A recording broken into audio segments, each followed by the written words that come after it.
brothers. I just spent an hour talking, and then I realized that the microphone went out like 2 minutes in, and then it came back at the end. I think this is a new project called Shooting the Shit with Carly Lee. I went to the No Kings protest yesterday, and this was my sign. We need a do-over. Shit is fucked. I can tell that I need to get a new chair. Yeah. But there's no rush, because universe be telling me you gotta sit down with your webcam that's not even yours. You have to sit down with your TikTok microphone and your TikTok light and start. And you don't have to know where you're going. I pulled a card on my birthday. It said, "You will be led true, even though you don't know where you're going."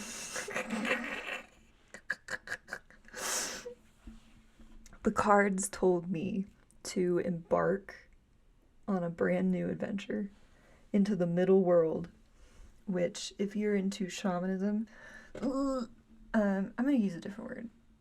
If you're into, I hate this. Okay, first of all, shaman is a Siberian term that was taken by anthropologists and used to refer to all medicine people of a similar vibe across the world. So I have such a, I feel like I should not be using the word shaman. Anyways, if you know core shamana, if you know anything about core shamanism, which is, other than animism, it's like the oldest. I hate these fucking words.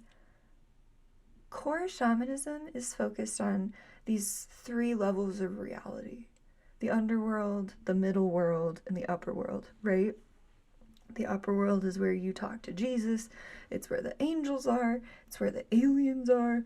It's like the stars, the planets, the mystery, the above, like light, vibes, God, spirit, from like that light perspective. And then the underworld is the caverns, man. It's the ancestors, it's the roots, it's the soil of the earth, it's the darkness. Yummy, great, love it. Love it. I love this shit. I love this shit. I love playing in the upper world and playing in the lower world. I love the underworld. I love the above. I love the above. I love the below. But one moment. I'm not feeling like totally okay. That's better. I love the above. I love the below. There's also the middle.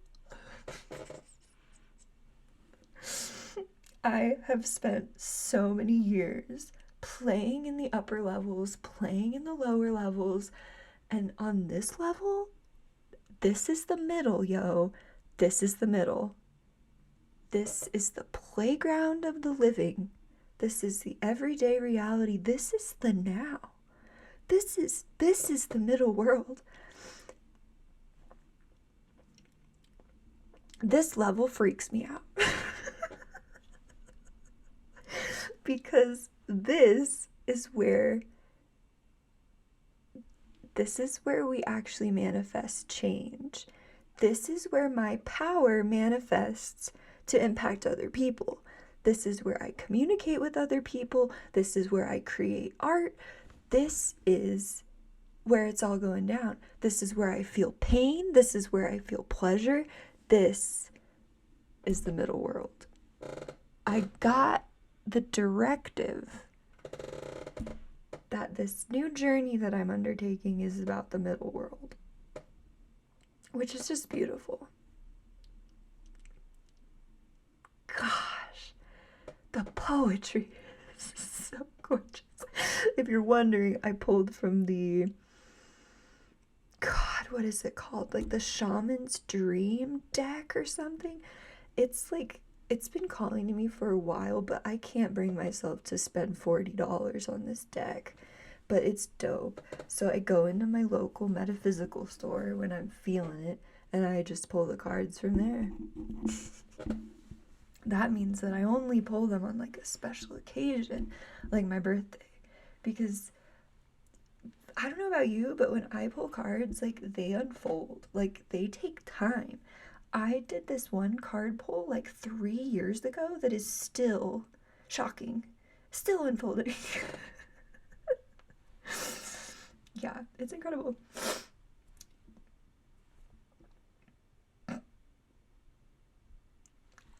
I know that my new journey is about being seen here. Hi.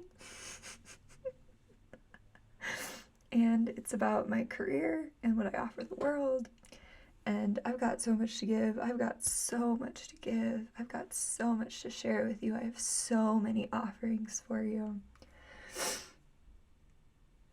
And this is one of them. I need to sit here in front of you and just shoot the shit. Oh.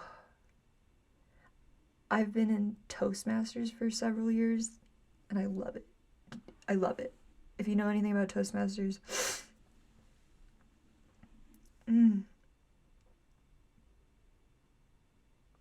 it's a public speaking club. It's like an international organization, nonprofit. And I am in there every single week. I'm like learning how to speak off the cuff on specific topics. Here, I just need to flow. I just need to let myself speak and get it out there and share it. Every few weeks in Toastmasters, I focus on a specific topic and give an organized, prepared speech. And I love it. It's like my lifeblood. Like, I love public speaking. I love it. And I don't know why I don't do it more. I think, as I was saying in this video that didn't get any audio on it, so you didn't get to hear, I just had to throw it away. Which happens a lot. It's so funny. It's like, nope, not that one. Let it go, Carly.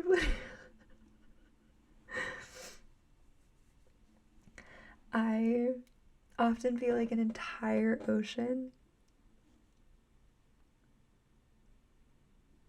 I feel as if I am channeling so much information that it's really hard for me to organize and clearly communicate things with you. I'm learning how to clarify my topic, go through my supporting details, and conclude with my own material. It's very different when it's like, okay, for example, I'm in Toastmasters and I'm going to give a speech about landfills, right? Then I do this whole speech about landfills, and it's very focused because I'm taking my oceanic energy, the all of everything, the soul, gigante. I take it and I get it specific. I get those details. I get the best of the cream of the crop. And I share that. That is my intention. But I need to practice just getting it out there. And as I was just talking in this video beforehand, before I got brutally silenced by my own silliness,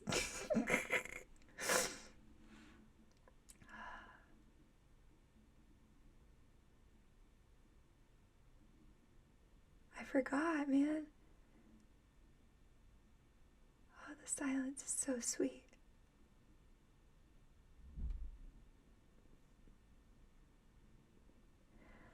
Oh, I remember it. My North Node is in the 3rd house. I'm talking about my astrological chart. The North Node is your North Star. It's what you're here to learn. It's your mastery point because it balances out your comfort zone and the gifts you already walked in here with. That's your South Node. With my North Node in the 3rd house, I am moving towards communication, right? It's the house of Gemini. Gemini is opposite Sagittarius, the 3rd house and the 9th house. The 9th house is like zoom all the way out. It's like the widest perspectives. It's expansion. It's this like bird's eye view. It's philosophy and teaching.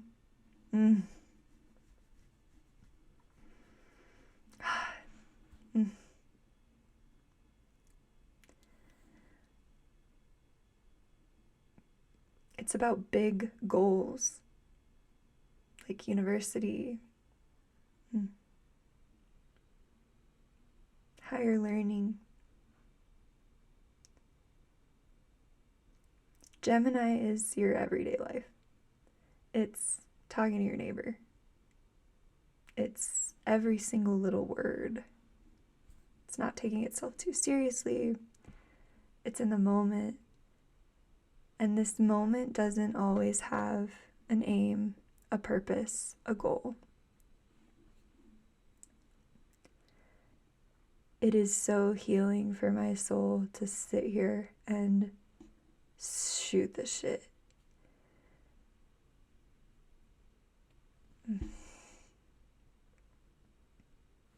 It's the happiness of aimlessness. When I Google the happiness of aimlessness, I got taken on this little journey to the wisdom of Thich Nhat Hanh. He keeps bubbling up. He was so beautiful and so wise and so gentle. Wisdom keeper. He talked about aimlessness, and it touched me so deeply. I don't have to know where I'm going. Not everything has to be about those massive goals. If I'm going to enjoy my life, it's right here without aim, purpose, meaning, direction, goal. And funnily enough, by doing that, focusing on that aimlessness, I'm nourishing those higher goals of mine because it put me here, sitting in front of you, chatting, instead of my comfort zone where I'm all by myself in a cave. My soul resonates with the energy of a cave in Mother Earth. Like that's me. It's not all of me. It's like where I'm most comfy is inside of a dark cave. That feels so good. I want silent darkness. Only the sounds of the earth, right? But that's not all I want. It's just super comfy there.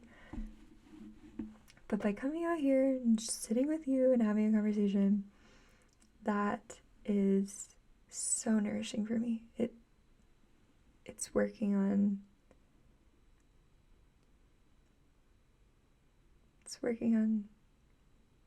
mastering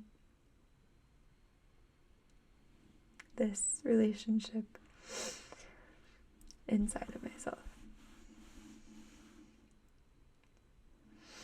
I do feel like a very old, mystical being. And I hold on to a lot of wisdom, a lot of stuff I've learned. I do want to share it. Gosh, I have so much to share with you. But it has to respond to this moment. It's not something where I can just download handed off to you.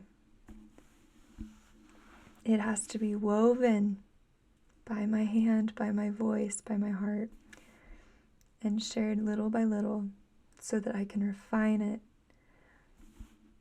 And I drop little wisdom, like I speak like fortune cookies sometimes. That's there too. I want to warn you that I have Mars in my 3rd house too. It's like almost conjunct my North Node. God, yeah. Look at you doing the thing, Carly. I read somewhere that Mars in the 3rd house loves profanity, and it's so true. I love dropping F-bombs. I love cursing. It's really, like, it feels really good. And I know that in certain situations, like, it won't be appropriate to drop those words. And I'm open to refining it. But if it bothers you, this is not the place for you. I don't believe in, like, those words being unpure or, like, low frequency or whatever. I think this experience is so trippy that we shouldn't put those barriers on self-expression, just personally, because I'm not using those words to, like, spew hate onto other people. I'm using them to, like, fuel myself and, like, fully express myself. It feels very different than the way that many people use the word to harm other people. That I don't get behind. I don't get behind that at all. You see it a lot on the internet because we're hiding. Yeah, it's very easy to hide behind a comment box or on Twitter. Just the word, the typed visual word, is so disembodied from the earth, from our bodies, that we can say whatever we want and we feel like there's no consequences. But the truth is that the word is one of the most powerful tools of creation. And when you're spewing hate with the power of the word, man, you are creating that energy in our collective field. Oh, man. Yeah, it's everywhere. That's how we speak to people we don't like, to people we disagree with. Wow. I can't believe I'm doing this.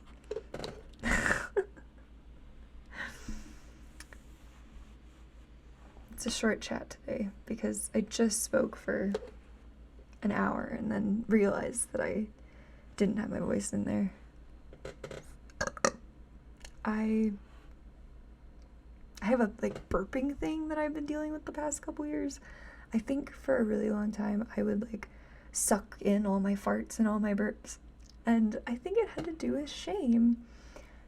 And after going through this really, like, profound initiation at a soul level, I have healed a lot of shame, and it's fine to burp, it's fine to fart. Again, it's like this purity culture thing. Like, no, it's fine. It's fine. It helps me to release tension, because when those burps are, like, caught in my tummy, I don't feel good. So I hope you root for me every time I'm releasing a burp. Or if I fart, I hope you root for me too, because it's a big deal. I have to develop this muffin recipe tomorrow. I'm very excited about it. It's going to be a gluten-free vegan power muffin. I'm so excited. I'm incorporating sunflower butter and hemp seeds and flax. Oh my gosh, and oats. Oh my gosh, and dates. Oh my gosh. I'm so excited. I'm thinking I'm gonna do one with peanut butter and one with sunflower butter. I think that'll, like, give me two different vibes. And then I know that some people are allergic to peanut butter, so it's important to have an option out there that's like nut free. Sunflower butter is a little expensive, but I feel like it's gonna work really well. Last week I tried to make a 2-layer cake. Girl, I've never made a 2-layer cake in my life. I don't know what I was thinking. I have a lot of ambition and I love trying things for the first time because that is how you learn. You learn by making mistakes. You learn by these little fails. Oops, I fucking failed. I fucking failed on this cake last week and it was a disaster. There was cake all over the kitchen and I really didn't let it get to me until I really took in what had happened and I realized that I had to destroy the whole thing and make cake pops. Oh my goodness. I decided to get ambitious on top of my already failed ambition and I was going to make pumpkin shaped cake pops. So I bought this white chocolate and I went to go dye it orange and it immediately burned and I realized that, oh my gosh, this isn't going to work. Luckily, I was able to save the white chocolate with some coconut oil, but it was not going to allow me to make the precious little pumpkins with jack-o'-lantern faces that I had hoped to produce and give to the public. That was not real. That was a fantasy that I had hoped to achieve, but did not actually unfold the way I thought it would. But I had some dark chocolate, and I drizzled some of that orange, weird coagulated chocolate on top of it in like drizzles, and I got them all done, and I tasted those bitches, and holy shit, they were fire. They were really good.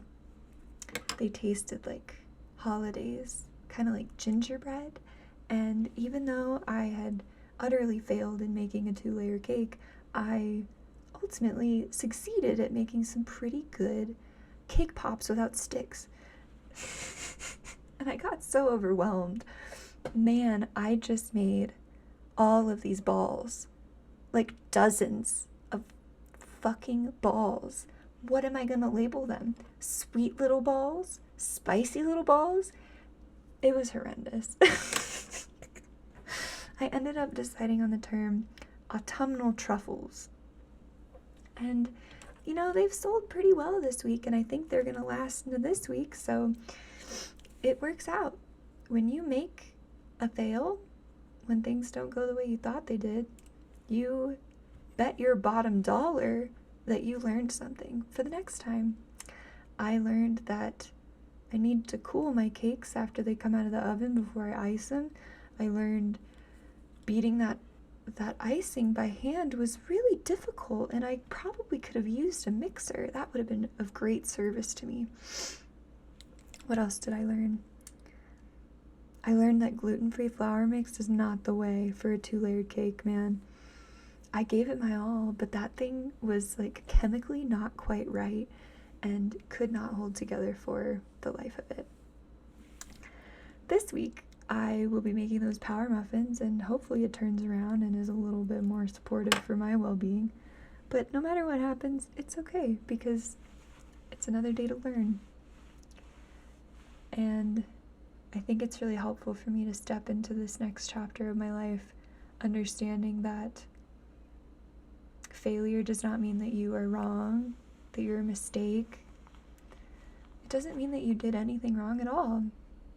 It was the process unfolding. Because the next time you go to do something similar, you have the experience to know what not to do. And the only way you gain that experience is by making that mistake. And in that, I think we concede incredible compassion and self-forgiveness for the times that we fell short of our ideals and didn't quite meet the mark for ourselves. I really need to hear that. I wonder if it was helpful for you. I love thinking about spiritual ideals, and I love like learning about the spirit and about love and how it moves things and changes things. And I have these massive goals that focus on those values, but my life is lived right here.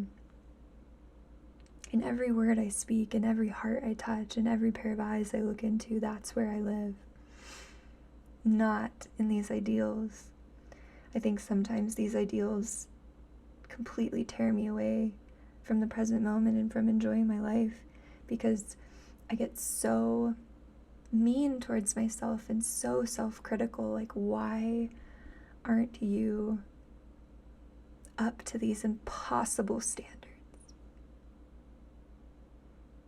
When I can drop those standards and actually meet life as it is, I touch the truth of spirit, the truth of love, the truth of presence, the truth of beauty, the truth of being alive. And that will always be more valuable than these ideals I've cooked up.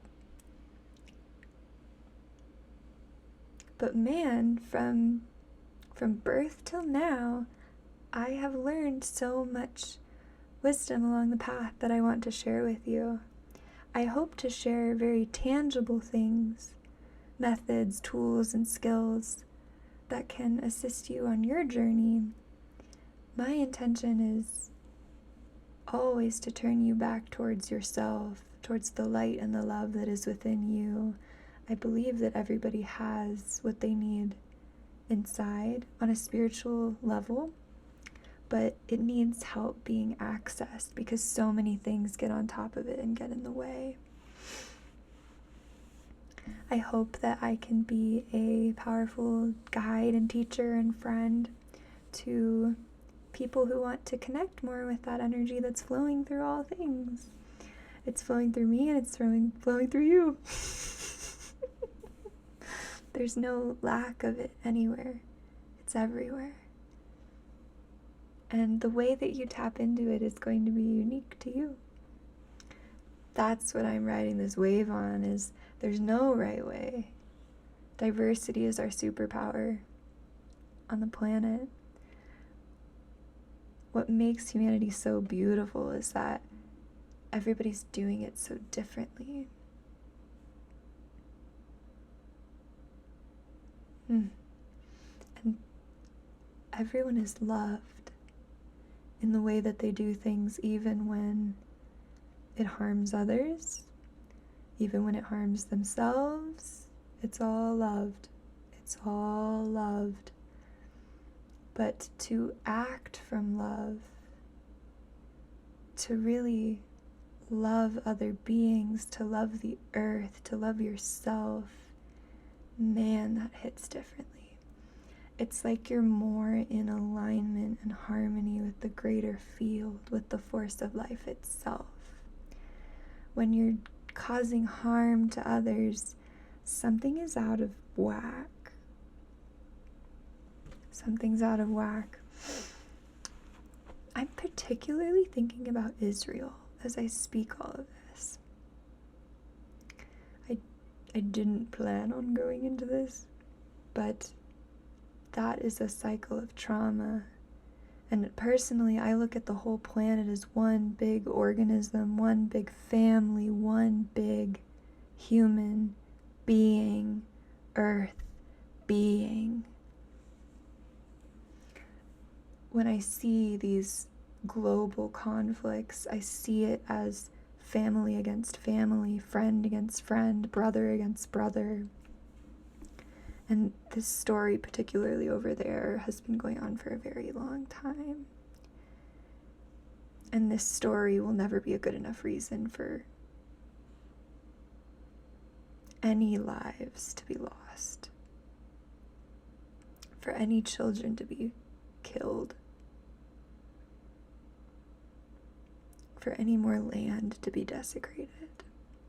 All land is sacred land. All land is sacred land. All bodies are sacred bodies. No matter where you come from, no matter the story being told, You are of the sacred. Your body, the earth, are one sacred force.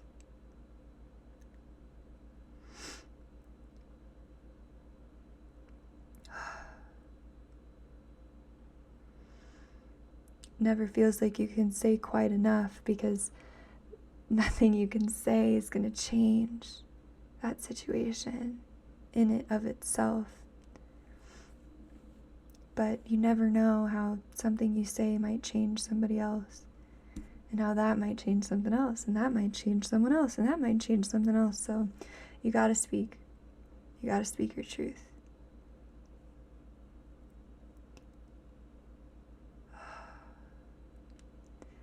Man, there's so much hatred in the world right now. So much division, so many brothers against brothers, families against families, sisters against sisters. It's everywhere. I think I was talking about enlightenment in my last video. Enlightenment is seeing yourself in everything.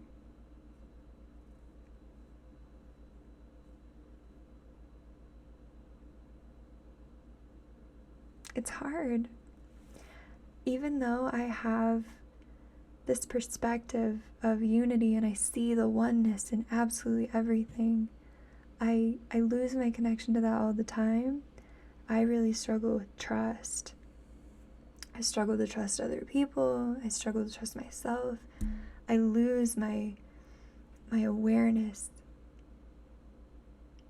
of this unitive force in all things, how it was all created of the same thing. It's all going back to the same thing, and it's all love.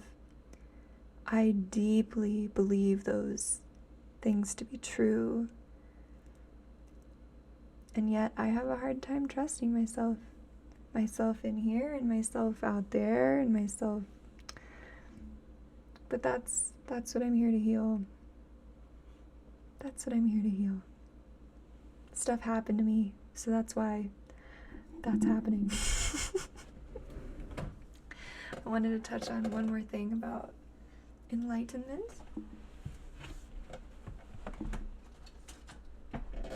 I have this beautiful book called Sound.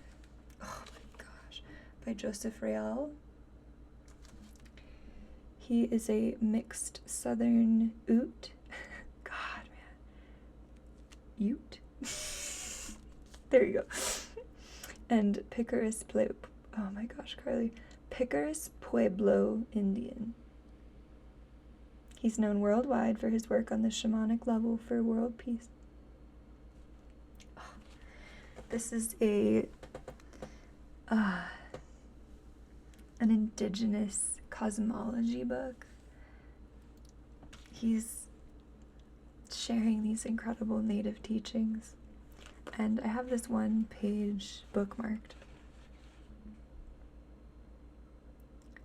He speaks about this reality, this experience, this awareness inside of a being, in this like world of beings. This is the land of memory. This is the land of memory. Our heart is remembering the process of becoming whole, becoming one, becoming unity.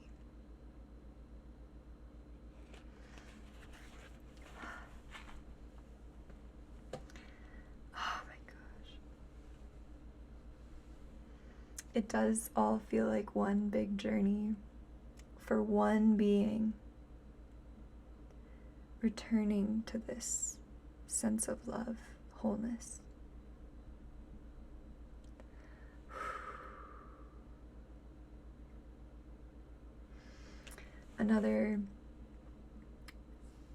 Another piece he spoke on was the vast self.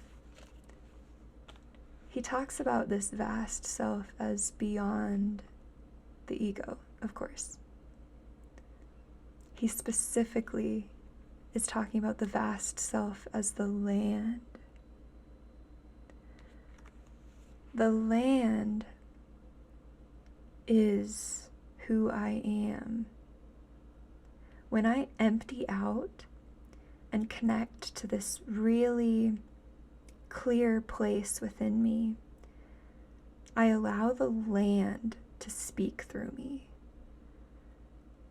We human beings are the land. This is a foundational Indigenous teaching. I don't think there's any Indigenous people that would disagree with that. That is Indigenous wisdom.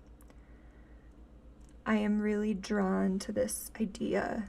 Oh, I don't know if that's how I want to say it. I'm really drawn towards this path of all people across the planet identifying as Indigenous to the earth again. Because we all come from Indigenous lineages. Indigenous to the earth. I have ancestors back there that knew that they were the land. And so they took care of the land. They took care of themselves and each other, and the ground beneath their feet and the waters. That's a part of all of our lineage. The human lineage is deep reverence and stewardship of the land. Deep relationality, deep reciprocity.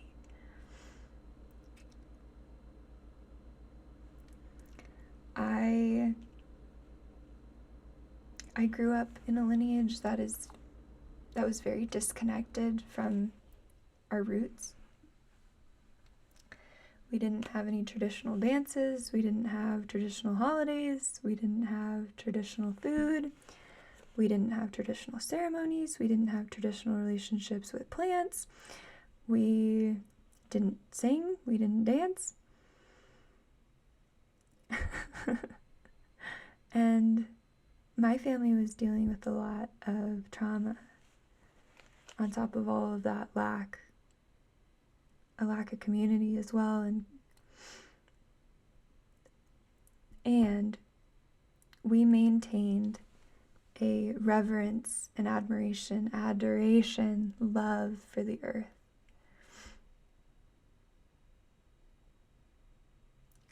Just in our appreciation for its beauty, for its bounty, for its abundance, for all that it gives. That has carried through my entire family line, to my parents and then to myself. The beauty of this earth.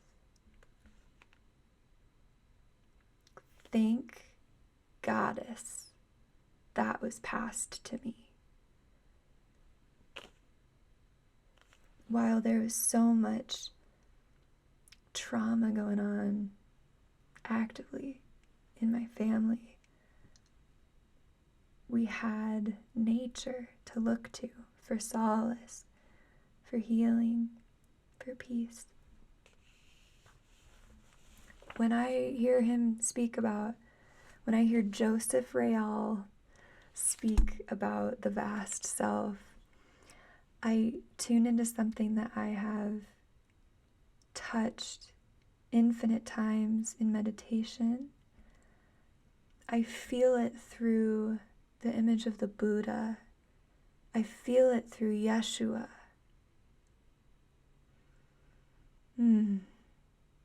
I feel it through countless beautiful, healing, powerful women throughout time. The vast self is the land. There's this particular meditation that I really want to record for you and offer to you about connecting to the earth's heart. Somewhere along the line, I heard that Buddha mind is the earth's mind. And that has never left me. I get steeped in a lot of suffering when my ego tries to drown me. But my resting place is the release of that ego And I'm not left like with no self or no soul or no presence or no Carly. I'm left with, I am the living, breathing, speaking earth. I am the land. I am a woman of the earth. That's the wisdom that comes through.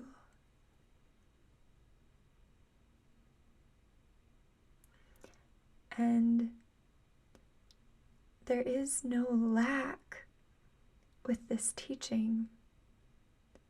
You are the land. You are the vast self.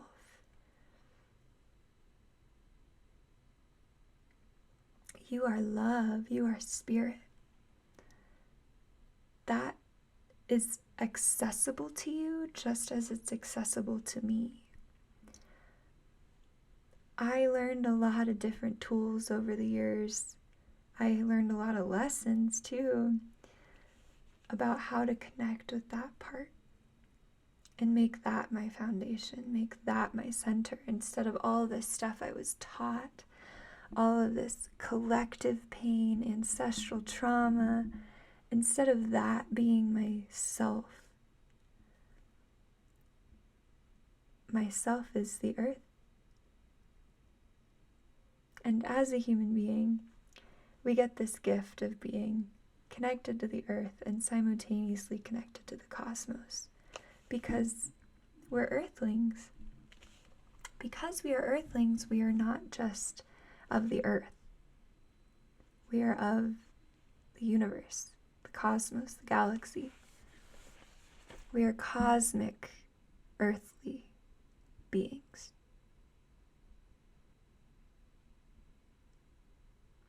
So that leaves a little bit of room for weird. The earth is pretty weird, but the earth is also carrying a lot of imprints of human on human trauma. Oh, I'm sorry to laugh. It's horrifying. The impacts of colonization, patriarchy, capitalism are immense, and they have impacted the way we feel on our own planet.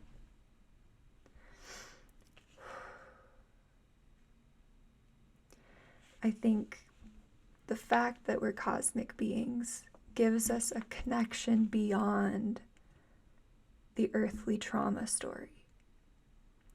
And our earthly connection gives us deep connection to all of those humans that came before us that were connected to the earth in a reciprocal, beautiful way.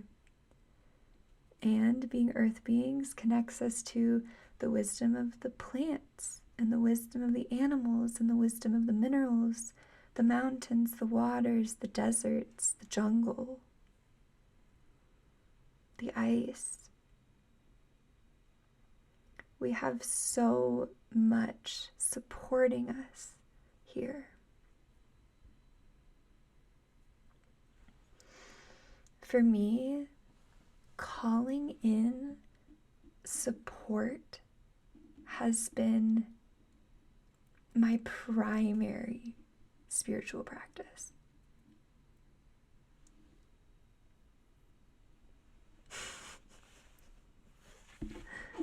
Whether it's calling in support from below, like I need to be more rooted right now, or calling in support from above, I need to lighten this, I need to let this go. Calling in support from the animals that have taught me. Oh my gosh. What are the animals that have taught you in your life thus far? What animals have already been there? And if you're like, oh man, I never see like large mammals, go beyond that. I'm talking birds. I'm talking insects. I'm talking sea creatures. What has guided you? I believe that everything has unique medicine to share. The medicine of the starfish is very distinct from the medicine of the willow tree, or Carly Lee, or the mountains that overlook my city, all of that medicine is very different. And it's all of the land. It's all the vast self, ultimately, that you're tapping into. And I imagine that the vast self does go beyond this planet. Of course. Of course. We get to be those lightning rods between heaven and earth, between the above and the below. We create this middle world alongside innumerable other forces. I'm nervous to participate here in the middle world. I would rather just, not really. I'm ready. I want to. I'm excited. I'm actually so excited. I couldn't bear to tell you how excited I am. I have been playing in this below underworld and above mystery light spirit realm for years by myself. Sometimes I'd let other people in. Whoa! Sometimes I let other people in on that process, but primarily it's just been my little sojourn through these levels of reality. I have learned so much about how to traverse, about where to go and how to focus and what to do to gain insight, to get more present, to heal, to transform. I've learned so much, and I'm going to continue to learn because that's the way. In the meantime, I have so much to share with you about what's unfolded thus far. I'm nervous and I'm excited.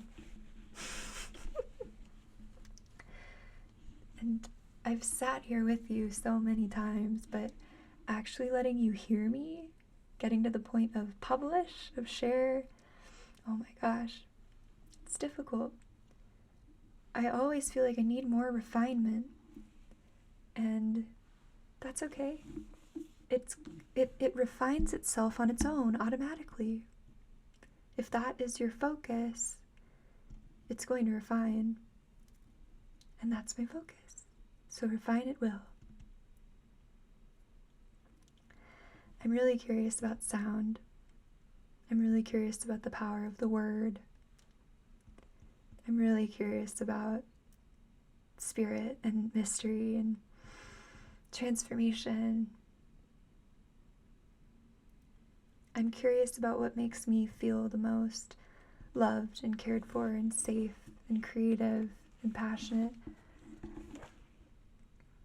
I'm curious about everything I'm going to create here with you at this time in my life.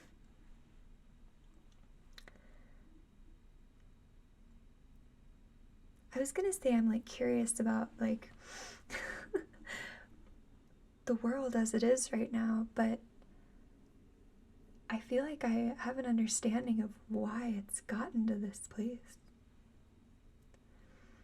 And to me,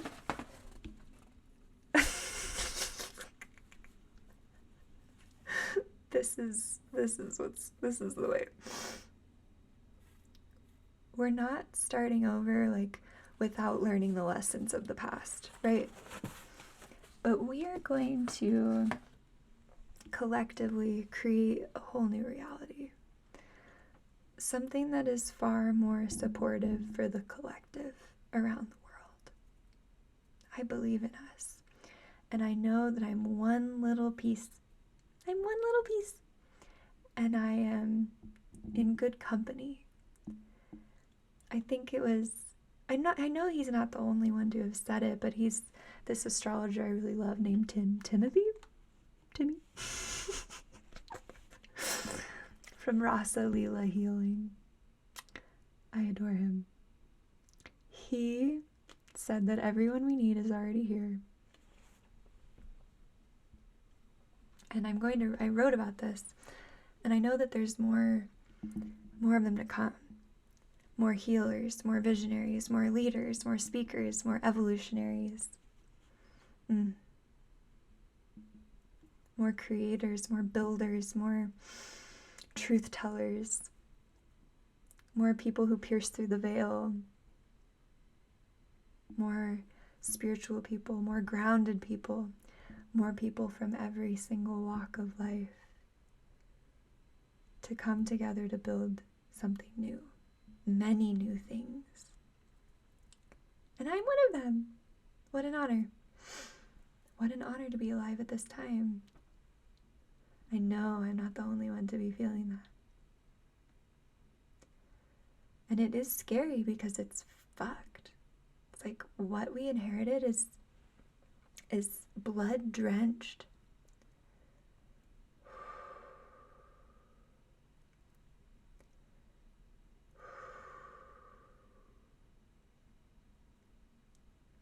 There are some incredibly horrifying things occurring on this planet at this time. There's a rot, and we know mycelium will eat rot from within. I believe in the power of decay, in the power of transformation, life, death, and rebirth. These things, these systems, these structures have reached a point where they're rotting openly in front of us. And that creates fertile soil for something new to be born. And I think I've said it before, like we're not starting from the ground up. There are people and organizations and ideas blooming, just beginning to give and have been giving for a long time. This story of collective liberation and collective revolution and collective transformation has been going on for a very long time. And there are so many people that have come before us that have lit the way. And it's our responsibility to keep those torches lit for the people to come. Everybody has a completely unique assignment, and that assignment changes moment by moment, day by day, year by year. Trust yourself.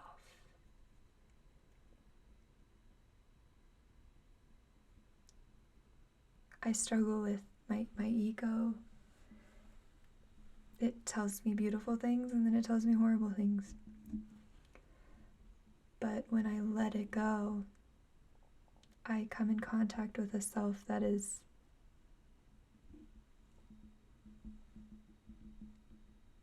worth trusting.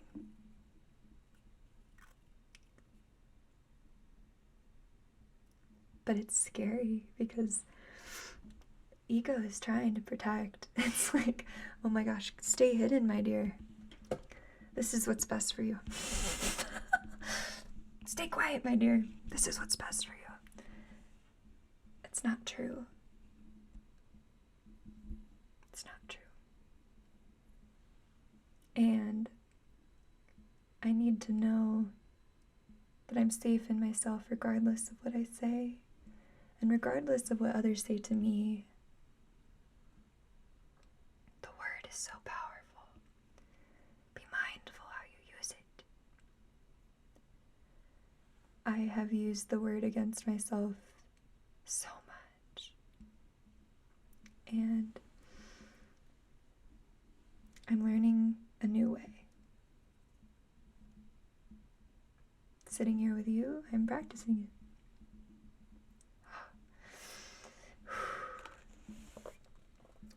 This book is so beautiful. It's so trippy. It's so trippy. I ran into so many challenges as I was reading it. He'd say something and I'd be like, is that really how it is? I'd be like, I don't know if you quite have it. And then I would keep reading and it would unfold like a flower. It would like, these new threads would be added and I would be like, oh my gosh. And it was like being bathed in sweet water. And at first it was scary, and then it was like, oh my goodness. I got this book recommendation from another book. Gosh, I think his name is Francis Del Rio. He leads like guided tours to Mexico. He's a shaman. I think it was something about walking in beauty. A shaman's guide to beauty, perhaps? That's where I got the recommendation for this book. Thank you, Francis. Thank you. This man, Joseph Real, this is not just a book of native teachings. This is a book showcasing his visionary art, and everything he paints is symbolic, and it's all about the land. It's all about the land, man.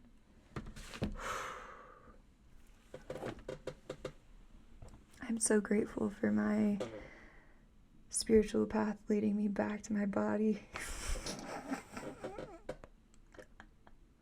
I'm so grateful. It's all right here. In the womb, in the bone, in the blood, in the eyes. The body is the house of the spirit. The land is the home of the spirit. I believe that the land and the spirit are one. The earth and the light are one. The body and the soul are one. And I think there's incredible things going on that we can't see. And the mystery is, it's endlessly mysterious. I watched a little video that I did on my computer. I was going to delete stuff so that I could do this and have storage space. And I found this video of me in college, and it was for a class. I was responding to a prompt. They said, "What are your dislikes?" I said, "People who think they're right." While I try so hard to speak truth, to get to the truth, to get clear on what the truth is for myself. So funny. The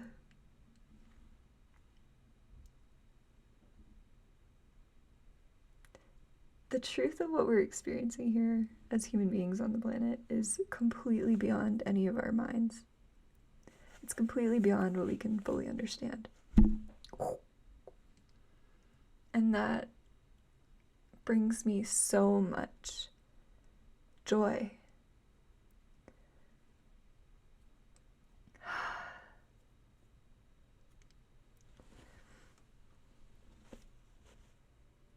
Because it means I can just enjoy what's here and not spend so much time trying to figure it out. I think if this stuff about the soul and reincarnation and like past lives is true, I've spent so much time trying to figure it out. And I've just been returned to this place of, you're here to enjoy the experience. It's meant to be felt.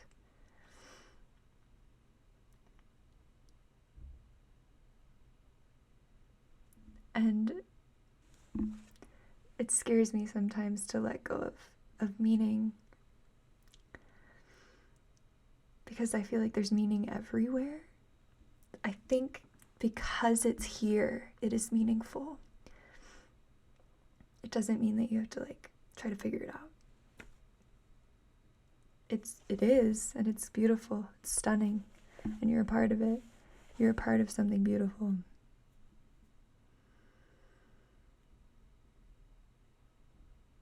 We're a part of something beautiful.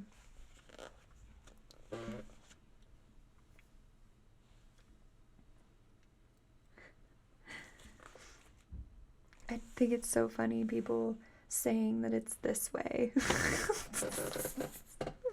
Like one way. And being so sure. Because it's very likely the other way as well. And probably another way that you didn't even know existed. And probably infinite other ways as well. And it's so beautiful. It's like a labyrinth and a mandala fractalizing. I wrote something like, I said something and I've written it. It's a luminous mandala of, it's a fractalizing mandala of luminous infinity.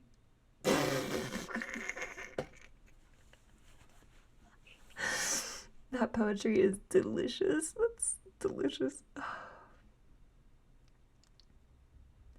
And there's so much to discover here and so much to learn and so much to love, so much to be passionate about, so much to try, so much to create.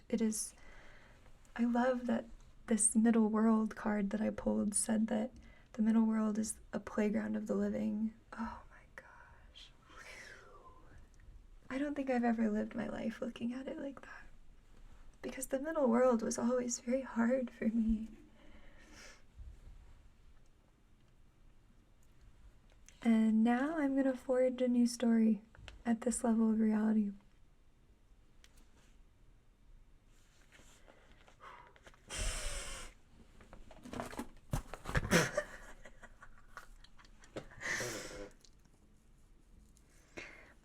I originally had this podcast titled Omcast. I thought it was really cool, like OMM. But I kind of feel like that's cultural appropriation. So I might go with something different.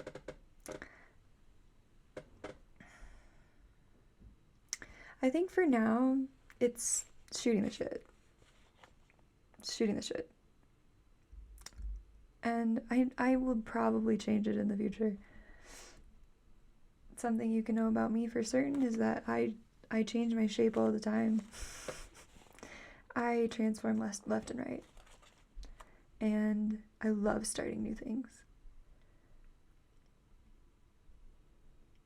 Shooting the shit. Shooting the shit with Carly Lee. So cute.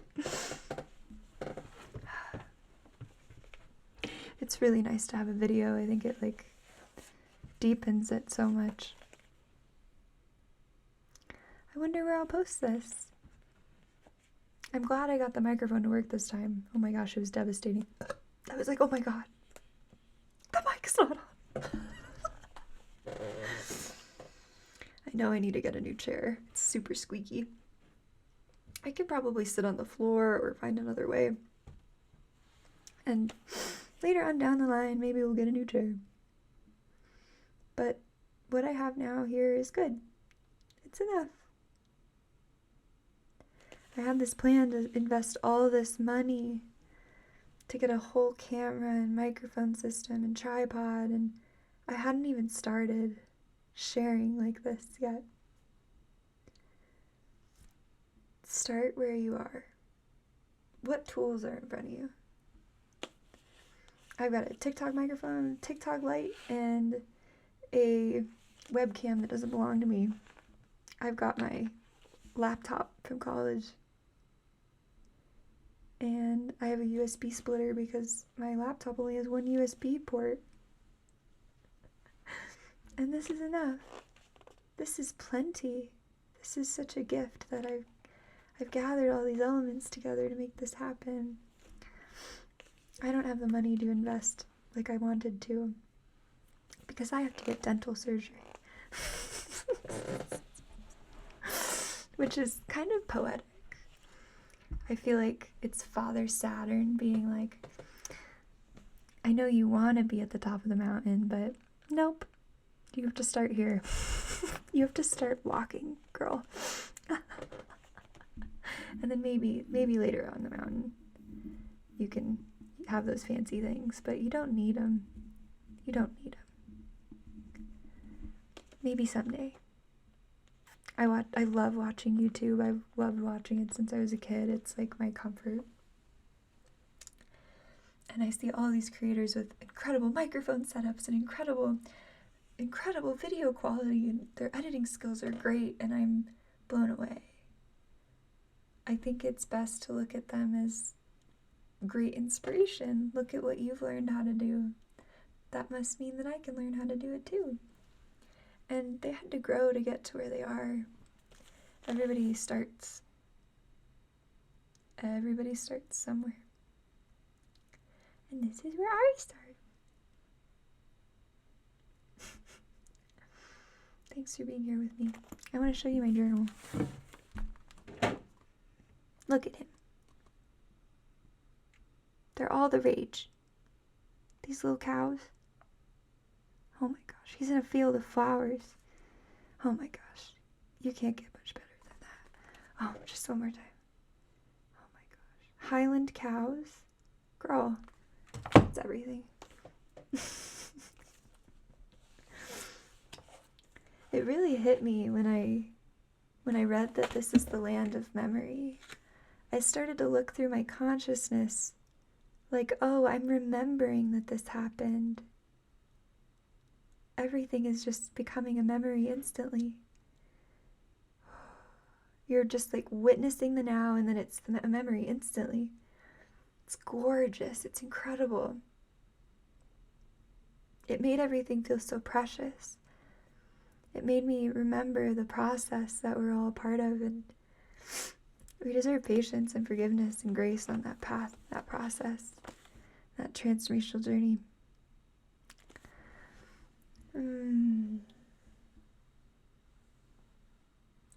I believe everything has happened at once, and this is me like looking through the memory of Carly. But it's all lived now. It's all right here, always.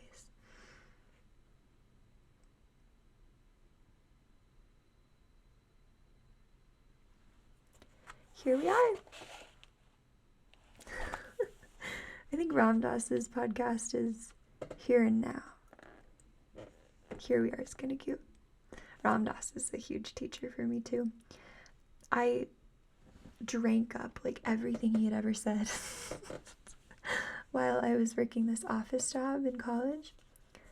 I would just listen to hours of him and be blissed out. Like, he took me into the center of my soul, absolutely. But I realized over the years that a lot of the things he taught weren't really conducive to my personal journey. And some things really were. I love Ram Dass. I have a picture of him in my kitchen. My friends thought that it was a picture of my grandfather because I had it like in a frame. I'm like, no, girl, that's Ram Dass. Oh, I love him so much. Yeah. Carly, here we are. Carly Lee, here we are. Here we are is kind of cute. I wonder if somebody else has already taken that one. It seems like a really good one. Yeah, shooting the shit. I feel like somebody else is taking that too. I should go look it up. Look into it. Okay, we're at 1 hour and 8 minutes, so I think I'm gonna cut it off for now. Thank you so much for listening. Thank you for being here. Thank you for being you. I will talk to you very soon. Peace.